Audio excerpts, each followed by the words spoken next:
Орон амралтаа айдахтан өнгөрүүлж байгаа үзэгчдээ Оргил цаг мэдээллийн хөтөлбөрийн 21 цагийн мэдээлэлж байна. Мэдээллийн хөтөлбөрт анхаарлаа хандуулна.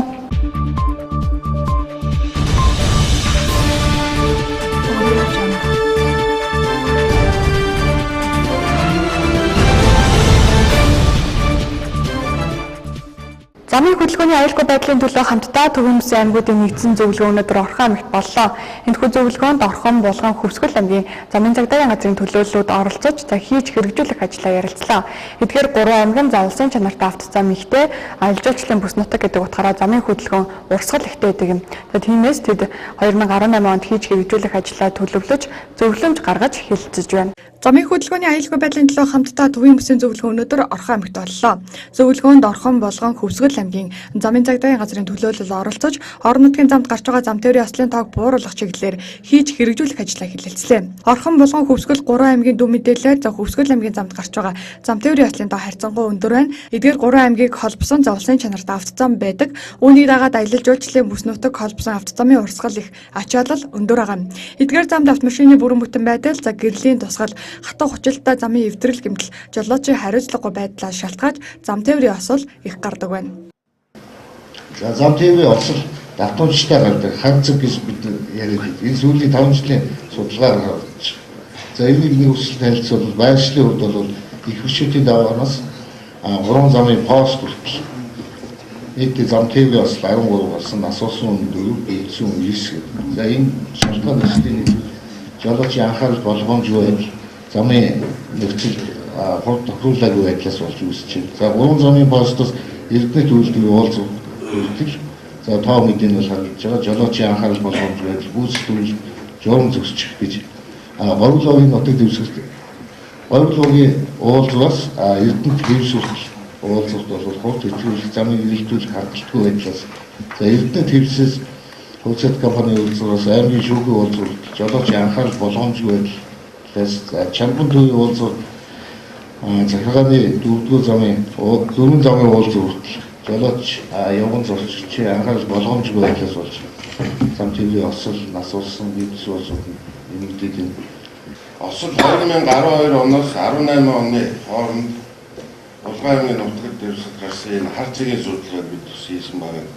Та бүхэн дэлгэцэн дээр харж байна. Тоо үзүүлэлтээр үзүүлвэл за ийм тоо үзүүлэлтүүд харагддаг юм байна. 2019 онд 39 гэмтэл гарч 8 оноос орж 19 он гэмтсэн. За 13 онд 33 гэмтэл гарч 18 оноос орж 23 он гэмтсэн. Гэх мэтээр бүгдийг уншлахгүйгээр 18 оны 4 сарын байдлаар 7 зам тээврийн осол гарч үүнээс 3 гэмтэл бүртгэж 1 оноос орж 11 он гэмтсэн байдаг. За өмнөх оноотой харьцуулахад зам тээврийн осол буурч байгаа. Ирж одоо хүн гэмтсэн тоонууд буурахгүй байгаа ийм тоо үзүүлэлт статистик гаргаж байгаа. Хөдөлгөөнд оролцохдоо амралтгүйгээр явж нойрмоглох, замын хажууд орох, онголдох, тэмдэг төмб мөрөх зэрэг ослоогоос гарч байна. За дараагийнх нь бүрэн бус мажиглалтай хөдөлгөөнд оролцож аваад машинд мөргүүлэн болон өөрсдөө тээврийн эрсэлж одоод гол чадвараар шалтгаалгаа орлох зэрэг ослуудыг гаргаж байгаа гэж байна. За дөрөвт нь та бүхний мэдж байгаа бид бүхний сутруулах гундааны зүйл хэрэглэсэн үед тээврийн жолоодж ослохаарах явдал таслан зогсоохгүй байна. Сүүлийн 5 жилийн дунджаар байдлаа харуулсан. За 16 онд 42 гэмтэр бүртгэж байсан. 17 онд 46 болж 4 нэгжээр өссөн. За 18 оны 4 сарын байдлаар 9 гэмтэр бүртгэгдсэн байна. За зам тээврийн ослын зөрчил 16 онд 120, 17 онд 78. За энэ оны эхний 4 сарын байдлаар 47 бүртгэгдсэн явж байна. За аймгийн хэмжээнд 17 онд гарсан зам тээврийн 46 хэлийн 26% 56.5% нь Хөвсгөл аймгийн төв Мөрөө хотоос гадагш буй орон нутгийн бусад сумдын нутагт дэвсгэрт үйлдэгдсэн байна. 17 онд гэмтэргийн улмаас 19 нас орж 16 оны нөхцөл байдалтай харьцуулахад 2 нэгжээр буюу 10.5%-аар өссөн. Хэргийн улмаас 25 гэмтсэн байна. 18 оны эхний 4 сарын байдлаар хэргийн улмаас 4 хүн нас орсон байна. Эдгээрээс хамгийн анхаарал татаж байгаа нь орон нутгийн замд бага насны хүүхэд осолд өртөх юм. 2017 онд 55 хүүхэд зам тээврийн осолд өртсөний улмаас амнасаа алдсны 88% буюу 47 нь орон нутгийн замд байна. Осолд өртөж байгаа хүүхдүүдийг хамгаалтын бүсгүй зориултын зай талбайд биш буруу тээвэрлсэний улмаас автомашинтайгаа осолд өртөхөд амнасаа алдаж байгаа юм. Тиймээс цэцэг эхчүүд бага насны хүүхдүүдийг зөв тээвэрлэх нь тэдний амнаас эрсдэл түүчин зүйлсээс хамгаалах арга болно гэдгийг холбогдох албаны хүмүүс хэлж байна. Осолд өртөж байгаа хүүхдүүдийг насны байдлаар ангилж үзвэл 0-аас 14 насных нь дийлийнх нь байгаа учраас энэ чиглэл рүү түлхүү анхаарч ажиллах төлөвлөгөөг цагдаагийн ерөнхий газрын замын цагдаагийн дасгаас гаргасан байна. Тэгээд энэ орон нутгийн замнаас сурж байгаа байдлыг ингээд судалгаа хийгээд үзэхэд дандаа манай эцэг хасаар хамгаалж томчуудын аав ээжийнх нь буруу одоо зам заншил тээвэрлэлт нөгөө замын хөдөлгөөний дүрмж бус ажиллагаанаас болсон байдгийг нэгдүгээрт. Хоёрдугаарт энэ орон нутагт байж байгаа нөгөө сургууль орчмын аюулгүй байдал те хүүхдийн аюулгүй байдлыг хангах чиглэлээр их ажлууд дотоод идэвхтэй хийгдсэн энэ зүйлүүдээс байж байгаа. Олон улсын стандартууд ч байна, Монгол улсын стандарт ч байна, ийм стандартууд хэрэгжээгүй ийм нөхцөл байдлууд ажиглагдаж байгаа. Тэгэхээр бидний нөгөө иргэдийн амнаас эрүүл мэндийг хамгаалах энэ хамтдаа зөвлөгөөнийхөө хүрээнд хүүхдийн гэмтэрэг бүх төрлийн гэмтэргүүд яригдж байгаа. Энэ дотор хүүхдийг онцолж бас эдгээр хүмүүсийн сонорт хүргэж цаашдаа маш олон хүүхдийн амнаас эрүүл мэндийг аврах хамгаалах ажиллагаа хийгдэж байгаа. Зам тээврийн осоллоор одоо өртөж байгаа гэмтэрэг юунаас гараад байгаа дөвнөлтний хөвчлэн өнөөдрийн байдлаар бол жолоочийн буруутай үйл ажиллагаа хур хэтрүүлж байгаа. За гүйцэд төрүүлэх үйлдийг нөхцөл байдлын тохируулж хийгээгүй зэрэг. Одоо 97-8% нь бол ийм байдлаар дүнэлт гарч улсын хэмжээнд. Гэтэл өөрөөр чинь хэлснээр бол зам тээврийн осолд бол гарч байгаа бас нэг шалтгаан бол замтай холбоотой гэдэг нь бол яг шаргагүй үнэн. Өнөөдрийн байдлаар энэ зарим улсын чанартай хатуу хвчлэлтэй автозамуудын эвдрэл гэмтэл маш их байгаа. Энэ эвдрэл гэмтэл бидний нүүрэн дээр болж байгаа асуудал яаж өнгөрөөх вэ? Одоо онцлогоо бусад энэ ухагдаад яатсан газруудыг тойрох байдал үзэгдэх орчин бас гэрэлтүүлэг маш муу байгаа. Энэ бүгдтэй холбоотойгоор нь осол гарч байгаа. Энэхүү төвийн бүсийн зөвлөгөөнөөс тодорхой зөвлөмж гарган ажил хэрэг болгох хажээ. Аймаг тус бүр өөрөөсөө өмнө толгомдог асуудал болоод яам тамгын газарт хүргүүлж шийдвэрлэх боломжтой асуудлуудыг түлхүү тусгуулахыг зорж байлаа. Тодорхойлбол Орхон аймгийн хувьд 2 сумтайч 1 сум руугаа зорчход татвар төлдөг асуудлыг яамаас шийдвэрлэх хэрэгтэйг сануулж байна. Энд дээр нэг жаахан ажил хэрэгч жаахан тодорхой саналуудыг амрах цэгийг Булган аймаг тэд Эрдэнэт тэд хөвсгөл тэдэг байгуулна гэдэг гэж ингэж боддог. Зорилт болгож ингэж үгтэй тоотой ингэж ороод нэг жилийн дараа ингээд нэг зөвлөмжөөр гарсан ажлууд нь ажил болсон.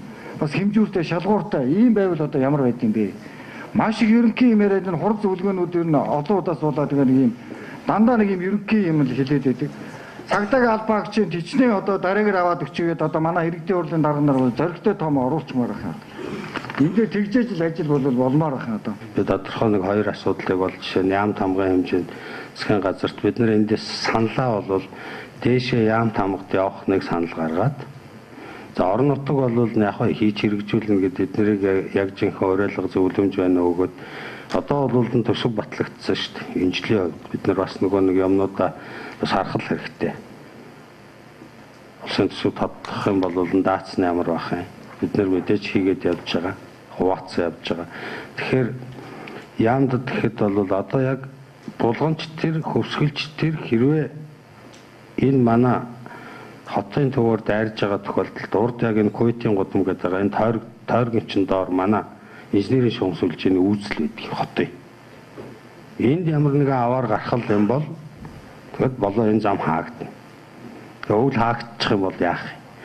Тэгэхээр энэ асуудлыг тойруулах нэг 12 км тойрох энэ уртлын хуучин замаар бид нар бүр зургийг гаргацсан. Энийг бол засгийн газрын өргөдсөн оролдоон дээр бид нар 3 удаа тавьж ирсэн. Тэгэхээр би Орхон аймагаас жишээ нэгдүгээрт ийм асуудлыг аймаг тодорхой асуудлуудаа дээшээ тавих юм аа нэг 50-маар байна.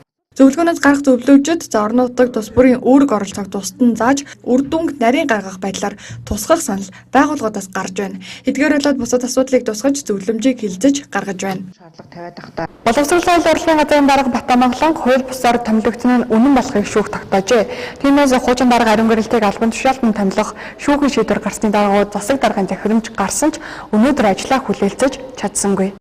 Өнөөдөр аймгийн шүүхийн шийдвэр гүйцэтгэх албанаас улсын дээд шүүхийн шийдвэрийг гүйцэтгэх ажиллагааг явуулах зорилгоор нутгийн удирдлагын ордонд ажилласан юм а. Тодорхойлбол аймгийн боловсрол соёл урлагийн газрын даргыг албан тушаалтанд томилох, дээд шүүхийн тогтоолын хэрэгжилтийг хангах, Орхон аймгийн засаг даргын захирамжийг биелүүлэх, ажил хүлээлцэх ажиллагааг зохион байгуулах байсан юм а. За энэхүү ажил хүлээлцэх үйл ажиллагаанд засаг даргын тамхин газрын нийгмийн бодлогын хэлтсийн дарга, бум сорыг ажлын хэсгийн даргаар томилсон байсан. За гэсэн ч тухайн албан тушаалтан байгаагүй учраас ажил хүлээлцэх үйл ажиллагаа болсонгүй. Яг энэхүү боловсролын газрын даргаыг албан тушаалд томилох тухай аймгийн засаг даргын захирамж гарсан байна. 2018 оны 5 дугаар сарын 14-ний өдөр за дугаар Б дороо 21 за албан тушаалд томилох цалингийн хэмжээ тогтоох тухай гэсэн захирамж байна. За Монгол улсын засаг захиргаа нутаг дэвсгэрийн нэгж түүний удирдлагын тухай хуулийн 29-р зүйлийн 29-ийн 1-6-гийн А, боловсролын тухай хуулийн 31-ийн 11 дэх заалтыг тус үндэслэн захирамжлах нь. Монгол улсын дээд шүүхийн 2017 оны 10 дугаар сарын 2-ны өдрийн 332 дугаар тогтоолын дагуу овоож өрийн ариун гэрэлтийг боловсрол соёл урлагийн газрын даргын албан тушаалд томилсгоо. Ариун гэрэлтийн албан тушаалыг цалин ТЗ 9 ангиллал зэрэглэлийн 1-р шаардлалд хамааруулан 6 гээд цалингийн хэмжээг тогтоосгоо гэсэн байна. За ажил хүлээлцэх комиссийг хавсралтаар баталсгоо. Орхон аймгийн засаг дарга Батлад гэсэн ийм захирамж гарсантай холбоотойгоор шүүхийн шийдвэр гүйцэтгэх газраас за энэхүү албан томилох ийм ажиллагааг явуулах. За энэхүү ажил хүлээлцэх комиссд бол аймгийн засаг даргын тамгын газрын нийгмийн бодлогын хэлтсийн дарга Бумсор, за гишүүдээр боловсрол соёл урлагийн газрын бодлого төлөвлөлт хууль тогтоомжийг хэрэгжилт хариуцсан мэргэжилтэн, за Баяраа, за мөн наран цэцэг нар мөн нарийн бичгийн даргаар аймгийн засаг даргын тамгын газрын нийгмийн бодлогын хэлтсийн мэргэжилтэн үлзий жаргал нарыг томилсон байгаамаа. Тус шүүхийн шийдвэрийг 2018 оны 5 дугаар сарын 15-ны дотор шийдвэрлэж боловсролын яамд мэдэгдэх учиртай тул шүүхийн шийдвэр гүйцэтгэгчээс тухайн ажил хүлээлцэх ажлын хэсгээхэнд мэдэгдэл хүргүүлж ариун гэрэлтийг боловсрол соёл урлагийн газрын даргын ажил үүргээ авахыг зөвшөөрсөн гинэ. 2017 оны 10 сард гарсан. За ингээд энэс хойш шүүхийн шийдвэр хэрэгжихгүй явсаар байгаад за нэгдүгээр өдөр аймгийн засаг даргын Б дороо 21 дот 5 сарын 14-ний өдөр бол намайг томилсон захирамж гарсан. За өнөөдөр ингээд шүүхийн шийдвэр үүсгэхийнх нь бол ажлын хэсгийнхэнтэй уулзаад ажил үйлчлүүлэх гэсэн боловч тодорхой нэгэн шалтгаангүйгээр ажил дээрээ байхгүй гэдэг юм уу. Ингээд уулзах чадахгүй. Тэгээ шүүхийн шийдвэр гүйцэтгэхийн сая засаг даргын захирамжийг хэрэгжүүлэхгүй байгаа. Хэлцийн дарга Бомонсор, за мөн хэлцийн ажлын хэсгийн нарийн бичгийн дарга үлзий жаргал нарт мэдэгдэх хуудас өгөөд за ингээд өнөөдөр байгууллага дээр нэрээд за ингээд засаг даргын замыг хэрэгжүүлэх байгаа учраас за та бол ажил дээр очиод ингээд захирамжийнхаа дагуу өөрийнхөө ажил үргийг гүйцэтгэж яваа гэсэн ийм байдлаар ингээд энэ дээрээ тавьчихна. За харин засаг даргын захирамжийн дагуу ажлын хэсэг томилогдсон албан тушаалтан одоогийн боловсрол соёл урлагийн газрын дарга Батамгалан нарын хувьд өнөөдөр л энэ тухай мэдэж байна. Энэ талаар урьдчилан мэдэгдэх ёстой, тайлбар өгөх боломжгүй гэсэн байр суурийг илэрхийлсэн юм. За энэ талаар бид дахин сурвалжлан өргөнэ. Энэ чиглэлийн байгууллагын ажилтнууд 2018 оны 2 дугаар улиралд багтаан 50-аас доошгүй хуваар цалингаа нэмэгдүүлэхээр тэмцэж Сүхбаатарын талбайд тодорхой хугацаагаар суулт хийж байгаа илээ. За тэд өнөөдрийнхөө суултаар энд сувлагч эмнэлгийн ажилтны цалинг нэмэх бодит шийдвэр гарах хүртэл тууштай тэмцэнэ гэдгээ мэдгдсэн. Мөн тэд цалин хөлсөө нэмэгдүүлэхийг шаардаж төв талбайд үсээ хусч эсэргүүцлээ илэрхийлсэн. За мөн Орхон аймагт дараах цуглаан болсон байгаа. Орхон аймгийн эрүүл мэндийн байгууллагуудын ажиллагчдын үйлдвэрчний хорооны гишүүдийн тэргүүлэгчдийн өргөтгсөн хуралдаан боллоо. За энэ хурлаар бид эрүүл мэндийн салбарын ажиллагчдын цалинг 50%-аас дээш хувиар нэмэгдүүлэхийг шаардаж засгийн газар, улсын их хурал, эрүүл мэндийн яамд өгсөн шаардлагын хэрэгжилтийг хангуулах зорилгоор ажил хаялтад нэгдснээ илэрхийлж ажил хаялтыг зохион байгуулах төр хороог байгуулсан юм аа. Тэгээ төр хороог байгуулж бид нэр тогтоол гаргалаа. За төр хорооны нийт 13 хүний гишүүнтэй хүнтэй бүрэлдэхүүнтэй юм төр хороог байгууллаа. Ер нь манай үйлдвэрчний хөвлийн гишүүд бол энэ тэмцэлд бол тууштай байгаа. Хүн бүрийн цалин нэмэгдэх шаардлагатай байна.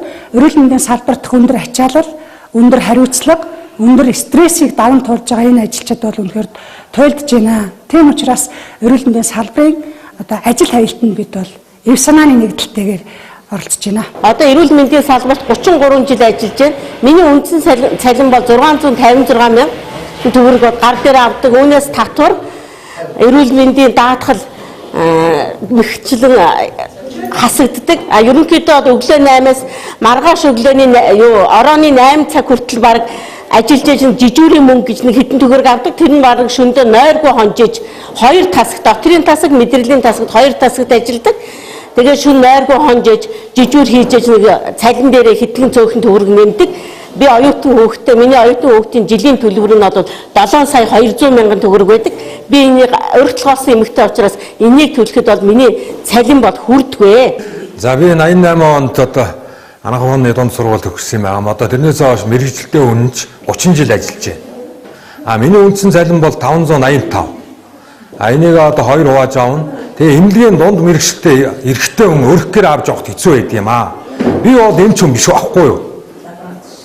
Эмнэлгийн дунд мэрэгчлээ өр хүн цаан чинь ингээл явж яах гэдэг чинь хэцүү байд. Миний үеийн залуучууд бол бүгд өөр ажил, өөр мест ингээ ажил төрөл хийгээ явцсан. Би бол мэрэгчлээ үнэнчээр би 30 жил ажиллаж 585 мянган төгрөгийг эрэгтэй хүн аваад цаана байгаа авгаа хөхтэй тижээнгээ та нар бодоод үзтээ. Энэ бол амьдрал байдгүй л асуудал байхгүй юу? Одоогоор Орхон аймагт бол мянгаад хавдартай хүмүүс байгаа. Тэгэхэд бол бид дөрвөлхнээ тусламж үйлчилгээ үзүүлж байна. Би төгсөж ирээд 10 жил болгоод одооны миний гар дээр авдаг цалин 585 мянга боловч би шөнө орой өвчин дуудлаганд бол байнга өвчтөнгүүд байнга харсан. Манай дээр та өөрийн гэсэн тасаг байхгүй. Дандаа их хэмжлэн өвчтөө улсуудаа гадуур эргэж эмчилгээнд дэж илүү цагийн цалин бол авдаггүй. Тэгээ төгсөж ирсэн шинээр ирсэн эмчтэр маань болохоор бас их цалин муутай 585-ыг авдаг боловч айгүй их айдас хөөс төгшүүр дотор бид нар ажилладаг. Үндсэн цалин маань 526. Энэ цалингийнхаа 350 мянган цалингийн зээлэнд өгдөг. Цалингийн зээл аваад та нар юу хийсэн бэ гэвэл би эхнийхээ том хүүхдийг л одоо сургуульд өсгсөн. Тэрнээс хойш тэгээд уйларч нөгөө цалингүй учраас зээлээс зээлийн хооронд явсаар хагаад одоо насан туршийн зээлтэй байгаа. Тэгээд одоо 450 төгрөг авдаг. 2 зээлийн хооронд 350 мянган төгрөг төлдөг. Тэгээд үлдсэн мөнгөөр нь би одоо ингээд ар гэр зохицуулаад ингээд одоо хөрөхгүй шөхөө. Дэний дуны. Инхээр зэрэг одоо энэ цалин мөнгөө нэмэгдүүлж өгмөр байна. Одоо энэ талыг бол би одоо дэмжиж байна. За миний цалин болохоор 467 мянган төгрөгийн цалинтай би бакалавр мэрэгжилтэй дипломын цалин авч байна. Дипломын зөвлөгч. Миний цалингийн зээл болохоор 288 мянган төгрөг. Суудахлаа өгвөл ерөөсөө гар дээр би нэг 60-70 мянган төгрөг л авж ийн сардаа. Биднэрт өдөр хоол ундны мөнгө авахгүй. Бид нэр одоо ингээд өдөрт би одоо 2000 гаруй хүнд үйлчилж байна. Хөтөл совилогч гэж байхгүй. 3-4 хүний одоо совилогчийн ажлыг ганцаараа одоо ингэж хийж байна. Би өсөө имчилгээ тавь сантехникийн ажилдаа Баяраа гэдэг хүн байна. Би улсад 32 жил ажилласан. Эмнэлэгт 18 жил ажилласан. Би 460 хэдэн мянган цаас цалинтай. Зээл төлдөг. Оюутны хүүхдээ бас сургалтын мөнгө бас хөрөлцөхгүй байна. Амьдрал цалин нэмэгдэх шаардлагатай болоод би энэ жагсаж одоо жагсаж одоо нэгдэж байна. Бид хэдийг одоо цалингийн нэмэгдлийг одоо нэмэх шаардлагатай гэж үзэж байна. За.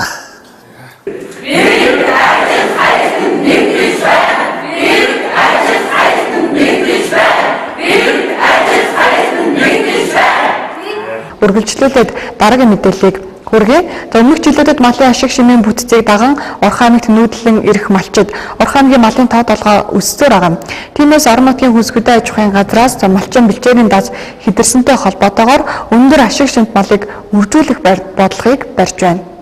Орхон аймагт сүүлийн 2 жилийн хугацаанд 200 гаруй малчин өрх нүүдлэн иржээ. Малчдын хувьд мал аж ахуйн ашиг шимээ худалдан борлуулах, зах зээл үйлдвэрлэл, дэд бүтцийг даган ирдэг байна. Өнөөдөр Орхон аймагт мах боловсруулах 4 үйлдвэр, сүүн бүтээгдэхүүн үйлдвэрлэлийн 3 үйлдвэр ажилладаг. Өвөл зуны альч цагт эдгээр үйлдвэрүүдийн хувьд малчтаас түүхий эд бүтээгдэхүүнийг малчдтай гэрээ хэлэлцээр хийсний үндсэндээр малчны хотноос нь худалдан авдаг гинэ. За энэ нь хөдөөгийн малчдын хувьд төв суурин газрыг бараадан нүдлэх гол шалтгаан нөхцөл болдог байна. Хэмжээнд мал аж ахуйн гаралтай түүхийд борлуулах одоо бусад аймагтай харьцуулахад үйлдвэрүүд бол байна. Махны үйлдвэр гэхэд 4 байж байна. Сүүний үйлдвэр гэтэл 2-3 үйлдвэр байж байна. Сүүний үйлдвэр бол бас манайх судалгаа авч байгаа. Энэ жил одоо сүүний үйлдвэрлэлийн өчигдөр их сүүний үйлдвэрээс ирээд энэ жил хичнээн үнэ одоо төлөхийн тэгээд ашиг шим нь хэдэн хэмжээний ашиг шим гарах ингээд судалгаа манайхтай хамтарч хийж байгаа.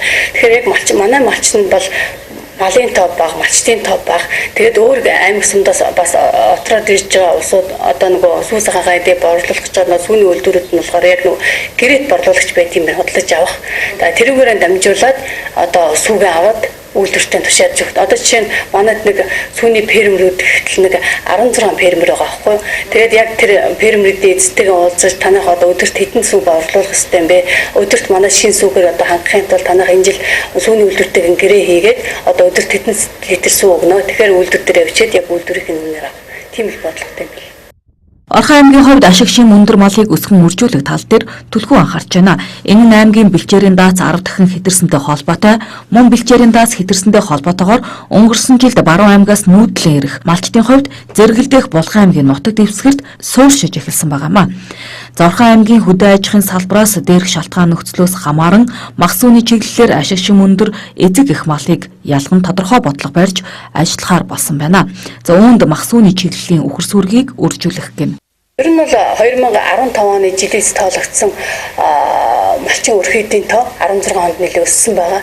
Энэ бол яг судлаад ирээд үзэхийн тулд Баруун аймгаас одоо хүн ам сууршилтай төв оронд бий бараацсан борлуулалтаа одоо малынхаа ашиг шимийг одоо борлуулах зах зээл төрөх зорилгоор нэг 95 өрхөл одоо өссөн дүн мэдээтэй байгаа л да. Тэгээд ер нь бол малчин өрх яг нөгөө Баруун аймгаас уус ч юм уу Баян үлгээс ч юм Баян уус одоо завханаас л ирж байгаа өвөр ангаа гэсэн айлуудаар өргөдөд орж ирж байгаа. Тэгээд ер нь бол нэг 95 жилд бол 90 нодон бол нэг 95 өрхөр өссөн.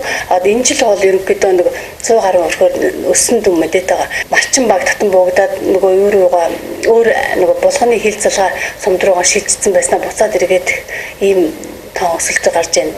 Нөгөөх нь болохоор нөгөө юу яаж юм шинээр гэр болж байгаа. Ирсэн нөгөө эндээс ирсэн малчин нэлээд мал олонтой болно. Тэгээ олонтой нэлээд мал олонтой өрхөвчин хүүхдүүдтэй малаа тастаж өг гэсэн асуудлаар нэлээд өсөж байна. Мал аж ахуйн гаралтай бүтээгдэхүүн. За түүн дотроо бол яг энэ одоо арьс түүхийн бүтээгдэхүүний үн одоо зах зээл дээр унаад байгаа нэг шалтгаан бол ерөөсөө энэ харьцаг өвчний одоо урьдчилан сэргийл гарах хэмжээ гүйцэтгэлтэй холбоотой асуудлаар бол энэ түүхийн эдийн чанар боломж байгаа асуудал бий. Энэ юутай холбоотой юм гэхээр нэгдүгээр эмийн одоо зохистой хэрэглээг малчид зөв хэрэглэхгүй дур мэдээ одоо тодорхой цаг хугацаанд графикийн дагуу хийх ёстой ажлуудыг хийдгүү. Жишээ нь одоо явамикийг бол амаар олгож байгаа шүү дээ тийм ээ. Арьсан дор тарьж хэрэглэх тодорхой үйлрэл цаг хугацаанд заасан одоо тун хэмжээгээр хэрэглэхгүй байгаагаас хийгдэж байгаа ажиллагааны үр дүнүүд бол муугар нөлөөлж байгаа юм байна.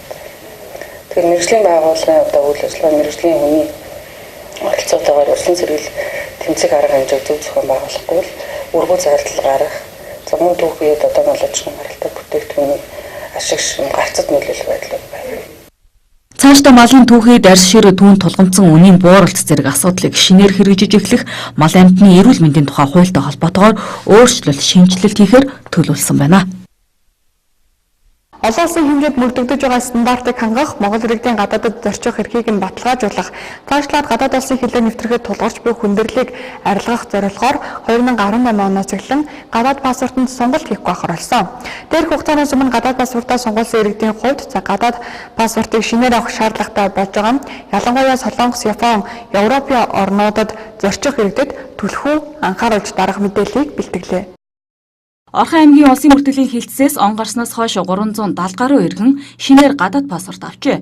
Сонголт хийлгсэн гадаад паспорттай манай улсын иргэдийг Казахстан улсын хилээр нэвтрүүлэхгүй буцаасан нь сайхан билээ. За тэгвэл гадаадын бусад улсуудын хувьд ч мөн ийм шаардлага тавьж байгаа тул сонголттой паспортоор гадаадд зорчихгүй байхыг гадаад харилцааны яамны консулын газар оюуны өмч улсын бүртгэлийн газраас анхааруулж байна.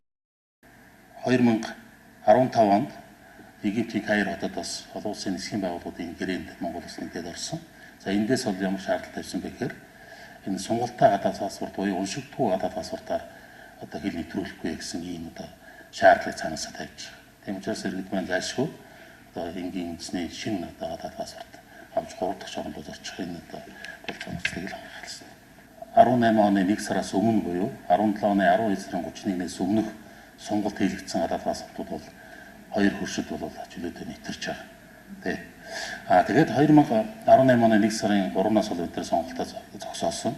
За зайлшгүй одоо шинээр гадаад паспорт авахын нөхцөл боломжтой бий болж ирж байгаа. За энэ ямар учиртай вэ гэхээр 3 дахь орон дээр бол манай одоо сонголтоо гадаад паспортыг хөрвүүлэх юм бол уншигддаггүй энэ гадаад паспортуудыг бол одоо хэл нэвтрүүлэхгүй гэж иргэд манаас хөрөнгө цаг зав гэдэг алдсан ийм асуудлууд үүсэж байгаа. Одоогоор Орхон аймгийн зорчигчид сонголттой паспорттойгоор гадны улсаас буцсан тохиолдол байхгүй. Гэвч хугацаанд дууссан паспортоо шинээр захиалан авах нь болзошгүй эрсдлээс урьдчилан сэргиydнэ гэж холбогдох албанаас үзэж байна. Түүнчлэн гадаадд зорчиход паспортын хүчинтэй хугацаа доод тал нь 6 сар байх шаардлага тавигддаг тул паспортын хугацаа дуусах төгсөн иргэд ч шинээр паспорт захиалахыг зөвлөж байна. Мөн орон нутагт гадаад паспортоо 5 жилийн хугацаатай шинээр захиалж авах боломжтой болсон. За хугацааны хувьд яаралтайгаар 3 хоног, энгийнээр 14 хоногийн хугацаанд гарах гинэ. За саяхан бид нар 4 сарын 10-наас хойш бол 6 дүүрэг Улаанбаатарын 6 дүүрэг 4 одоо цэг дээрээс Дарагон, Бишэлтөө гэдэг гэсэн 4 цэг дээрээс энгийн үндэсний гадаад паспортыг бол хороо дүүрэг харилцахгүйгээр алгадуулсан. 100 айлтар бол одоо орон нутгаас буюу 21 аймагаас ирж байгаа гадаад энгийн үндэсний гадаад паспортын үйл ажиллагааг үргэлжилж байгаа. За одоогийн хугацааны хувьд бол 3 хоногийн дотор бол иргэд энгийн үндэсний гадаад паспорт авах юм бол цолгоц бий болсон. За яаралтай авах хугацааг ярьж байна. Жирийн одоо энгийнээр авах юм бол 14 хоногийн дотор гадаад паспорт авах юм бол Оюуны өмнө улсын бүртгэлийн ерөнхий газраас гадаад паспортыг олон улсын стандартад нийцүүлж чиптэй өндөр зэрэглэлийн нууцтай болгохоо мэдгдсэн ч өнөөдрийн байдлаар хизээ шийдэгдэх нь хугацааны хувьд тодорхойгүй байсаар байна. Драмын урлагийн шилдэгийг шалгаруулах гигэн музей наадмаас Орхон аймгийн 2 журам бүтээлч гигэн музей цомын эзэн боллоо. Тодорхойлбол хүүхэд залуучуудын театрын жүжигчин Мишель, за уран бүлэг нар нохоо хуран болон итгэлийг эвдэгч ганц хүний моно жүжигээрээ гигэн музей шагналын эзэд болж байна. Театрын урлагийн уран бүтээлчдийн шилдэгүүдэд олгодог гигэн музей наадмын шилдэгүүд тодорлоо. 2 жил тутамд нэг удаа болдог гигэн музей 14 дахь удаагийн олон улсын наадмын урьдчилсан шатны шалгаруутанд гадаад дотоодын 50 гаруй бүтээл ирснээс 2 дугаар шатанд 26 бүтээл үлдсэн байна. Энэ жилийн гигэн музей наадамд Орсын албаны улс, Косово, Хонконг, бүгд найрамдах Хятад ард улсын, Өр Монголын өөртөө засах орон Америкийн нэгдсэн улс, Аргентин, Украин улсын уран бүтээлчид болон зоцсон шүүгчид ажиллажээ.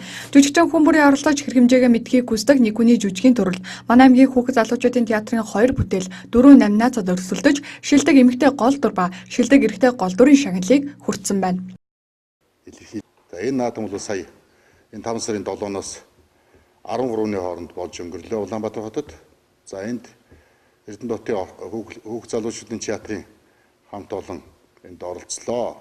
За эндээс бол дараагийн урлагт бол мэдээж 4-5 төрлөөр бол явагдаж байгаа. Дотроо төрөлтэй. За энэ удаад манай театраас бол ганц хүний буюу монодрам гэдэг одоо чиглэлээр одоо оролцоод ирлээ манай 2 уран бүтээлч. За энэ удаагийн олон улсын энэ наадам бол өргөн хүрээнд олон орон оролцлоо. За гадны бас оролцсон одоо уран бүтээлчид манай энэ театрын манай тайзны ирж хүртэл тоглогдлоо.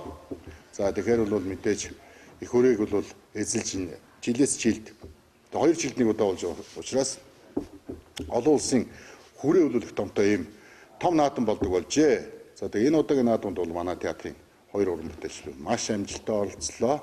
Нэг ийм манай аймгийн театрын тухайд 2015 оноос эхлэн гигэн музей олон улсын наадамд оролцож эхэлсэн бөгөөд ийхүү 4 хос музейг авч олон улсын театруудын дунд ямар байр суурь эзэлдгээ батлан харуулсаар байгаа юм.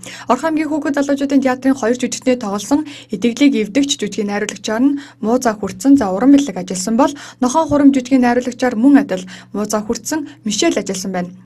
Өөрөөр хэлбэл тэд бие биенийхээ найруулсан ганц хүний монодрам тоглож ийхүү шилдэг эмэгтэй эрэгтэй гол дүрийн төрөлд гигэн музей 2018 цомын эзэд болж байна. Манай менежмент энэ удаагийн музейд хамгийн их номинацд өрсөлдсөн, хамгийн их уран бүтээл өрсөлдсөн моно жүжиг. Манай жүжиг яагаад тэгэхээр Монголын театрын урлагт маш хүрчтэйгээр төрж орж ирж байгаа. Тэгээд Европоос айгүй хуран бүтээлчд ирдэг. Хамгийн их одоо хүмүүс өрсөлдсөн номинац, хамгийн их өрсөлдсөн жанр байгаа л да. Миний хувьд бол би өөрөө жоохон хар талын жүжиг тий хүний үеийн үрийн тухай, хүний санаа бодол, хүн хэдийгээр хүнд очиод муу юм хийдгүү маа гэхэд тэр муу юмыг сэтгэл дотор бодоод явах юм бол өөртөөс нь тэр муу зүйлүүд илэрхийлж гардаг үеийн үрийн тухай. Тэгээ миний жүжигийн гол үг бол үгийн сүнс амьлна гэдэг санахын эцэс үнэн аж гэд тэр 16 настай католик шаш сүмд хоригдож байгаа охины нэг өдрийн амьдралд өөрөө муу мухай зүйлийг боцоор байгаа тэр нэг муу мухайд итгэж байгаагаар харагдаж байгаа байхгүй. Гэгэм за олон улсын 14 дахь их наадамд яваад нэг хүний жүжигийн төрөлд миний хувьд гэх юм бол итгэлийг эвдэгч гэдэг монодрамаар оролцоод ирлээ. Тэгээд итгэлийг эвдэгч жүжигийн маань гол санаа юу гэхээр энэ витилиго буюу арьс цайрах өвчтөй Барнаб хэмэх натрац залуугийн тухай гардаг. Тэгээд яг өвчнөөс болоод ерөөдөө нийгэмд байдаг өвчнөөс нөгөө хүнийг гаднах үзмжээр нь ч гэдэг юм уу, янз бүрийн одоо ядуу байдлаар нь ч гэдэг юм уу, ялгарлан гадуурхлах зүйлээс болоод хүн амь орлох хүртлээр шаналдаг, тий зовдөг. Ер нь нийгмийн халдлагуудаас болж ер нь хэцүү байдалд орсон залуугийн тухай өгүүлдэг жүжиг байгаа.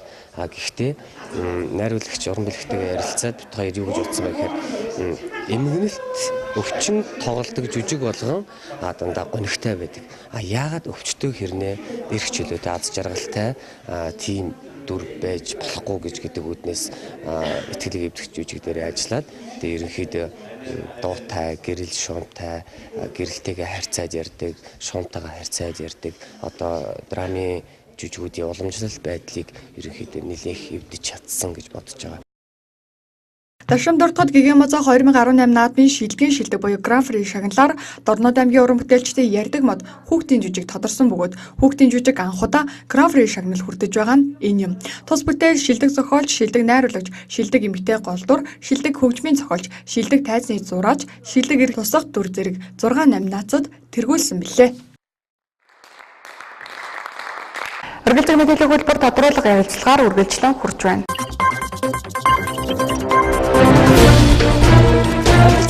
Хөтөлбөр үзэгчтэй бүхэнд тодруулах ярилцлагаар үргэлжлүүлж энэ 18 манай 2 сарын 6-нд засгийн албан араас хүлцэн тохиолдолд ус өөрлөх боломжтой. Хүүхдийн одоо хүчирхийллийн эсрэг жигсаал цуглааны зохион байгуулж байгаа.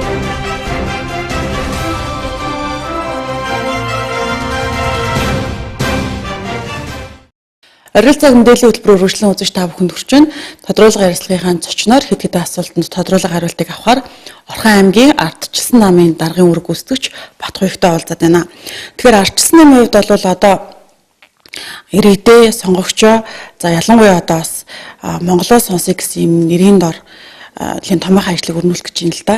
Тэгэхээр энэ ажилд маань ямар зүйлүүд бас анхаарал татаж одоо юу гэдгийг иргэдийн дуу хоолойг ямар хэлбэрээр бас хүлээж авч сонсгож байгаа юм бэ гэдэг дээр бас жоохон тодруулга мэдээлэл өгвөл. За ардчилсан нам 2016 оны улсын хурлын сонгуул, орон нутгийн сонгуулийн дараа үндсэндээ намын шинжилгээ ажилд орсон. За намын шинжилгээ ажил 2017 оны 4 сараас хойш шинэ бүтэц удирдлага нийт гишүүдээрээ намын гишүүдээрээ сонгож ажилдаа орсон. За энэ бол нийт намын гишүүдээрээ анх удаага одоо намын дарга сонгосон. За намын удирдлага сонгосон явдал бол Монголын түүхэнд бол анхдагч юм аа. За ардчилсан нам шинжлэгдэж байж энэ Монголын хөгжилд бас томоохон үүрэг гүйцэтгэх юм учиртай. За бид 12-аас 16 онд төр засгийн удирдлаганд манай нам ажилласан. За энэ хугацаанд мэдээж бас алдаа оноотой зүйл байсан. Онцны нь бол их байгаа. Бүтээн байгуулалтын ажлыг бол маш их хийсэн. За энэний хажуугаар мөн одоо 1-16 оны сонгуулиар ялагдал хүлээсэн учраас бүтэц зохион байгуулалтаа сайжруулах, менежментээ шинчлэх ажил руу ханцуу шамлан орсон гэж ойлгож байна. Улсын хэмжээнд 5 сарын 15-наас 6 сарын 15-ны хооронд 1 сарын хугацаанд Монголоос сонсё гэдэг нэртэй ийм өдөрлөгийг нээлттэй өдөрлөгийг зохион байгуулах чинь. За энд иргэд зоолон түмэн байна. Энэ төр засгийн явуулж байгаа үйл ажиллагаанд үнэлт өгч чинь. За энэ дээр ямар санаа оноо байна уу? За ардчилсан нам энэ иргэдээ сонсё гэдэг ийм нээлттэй өдөрлөгийг зохион байгуулах чинь. За энэ ажлын хүрээнд Орхон аймаг ч гэсэн энэ 5 сарын 19-ээс 19 нээлттэй ажиллагаа болно. 4 баг эхэлнэ. Уурхаачин баг, зист баг, оюут баг, хүрэн булаг багаар эхэлнэ. За энэ үйл ажиллагаа бүтэн өдөржин иргэдийн дунд нээлттэй үргэлжлэнэ гэж ойлгож байна. За энэгээр одоо иргэдийнхээ дуу хоолойг сонсъё. За тэдэнд бас мэдээлэл өгье. Харилцан ярилцсан санаа бодлын сонсъё л гэсэн. Ийм гол зорилготой. За эндээс мөн сайн санаанууд за авах ёстой шин санаануудыг авч бид бас мөн 20 оныхоо сонгуулийн мөрийн хөтөлбөрт оруулах бодлого гарч ажиллана. За дээрэс нь иргэдийн саналыг дандаа бичгээр авна. Бичгээр авна. Тэгээ боцгоо ихтэй нэр устгаа. Ийм ажил зохион байгуулах чинь. Тэгэхээр ер нь бол намууд за тэгээд ирэх барьж байгаа одоо бас аймаг орон нутгийн удирдлагууд их хурлын гишүүд гээл ер нь иргэдийг ирж одоо уулзалт хийж сонсдог олон юм хэлбэрүүд байдаг л да.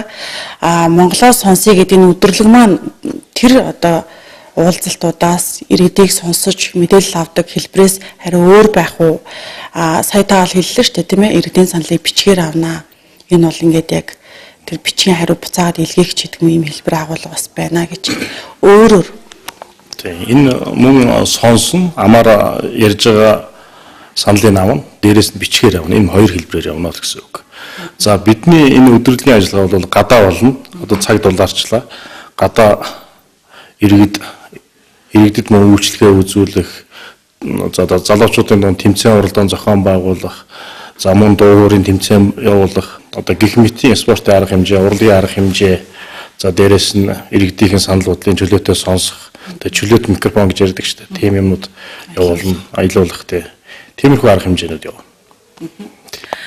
За баярлалаа. Тэгэхээр ер нь бол одоо иргэдийн дуу хоолойг сонсох олон хэлбэрийн арга хэмжээ бол байдаг. За үүн дотор бол 5 сарын 19-нд эхлэх гэж байгаа ардчилсан намын зүгээс зохион байгуулж байгаа Монголоос сонсъё гэсэн өдөрлөг маань бол ийм одоо олон хэлбэрийг дотроо агуулсан эрхэм таныг за магадгүй сонгогч таны одоо үзэл бодлоо илэрхийлэх өөрийнхөө одоо бас багийн өмнө өрхийн өмнө тулгамдж байгаа асуудлуудаа ярих гэдэг ийм боломжийг бол нээсэн өдөрлөг зохион байгуулагдгаар болж байгаа юм байна гэсэн мэдээллийг Оргил цагийн орой мэдээгээр дамжуулан асуултандаа бас тодруулах хариултыг авч үзэгчдэд хүргэлээ.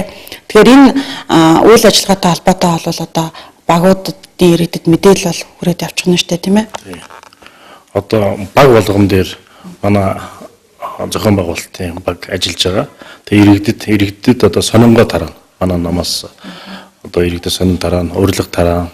Тэгээд энэ ажилд одоо нийт Орхон аймгийн иргэд маань хуваарийн дагуу болох баг дээрээ болох энэ үйл ажиллагаанд идэвхтэй оролцохыг хүсэж байна. Урьж байна.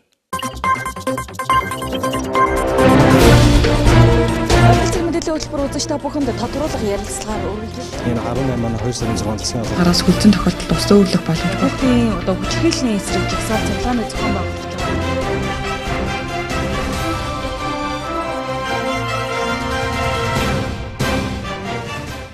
Та бүхэнд Орхон аймагт болж өнгөрсөн үйл явдлын мэдээллийг чухлыг шударгаар шуурхай хүргэлээ. Мэдээллийн хөтөлбөрийн төгсгөлд цаг агаарын мэдээллийг хүлээн авна уу.